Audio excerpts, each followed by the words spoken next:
به نام حق، به یاد یارستان.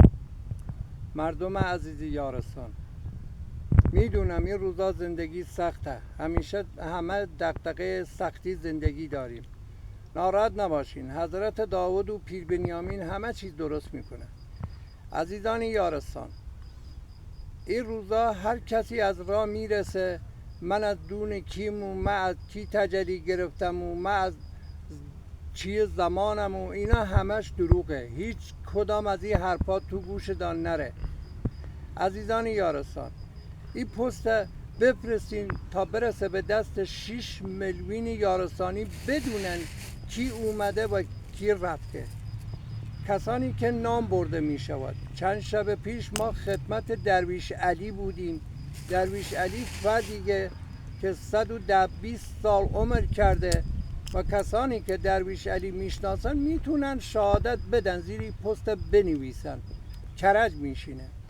کسانی که نام برده میشود از زبان منه، ولی از گفتار از ما بیترانه که خدمت درویش علی هستن. از منطقه دینور روستای جین‌آباد، سید نصرالدین، خاندان الهی حاجی نامت، دختر عزیزش ملکه شیخ جانی، خاندان شاهیاس، آقا عباس، آسمای جان، آمی، منطقه گوران، سیبراکه، سید نصرالدین حیدری، منطقه بانیاران، تیمور، منطقه گربان، آقا نظام، منطقه شهرستان سحنه، سید خلیل عالی نجات، منطقه خدا بنعلی، شهرستان سحنه می شود.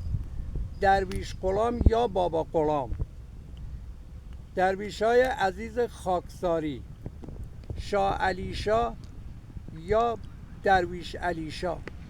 عزیزان، غیر از این عزیزانه نه کسی اومده و نخواهد اومد تا ظهور پیر بنیامین.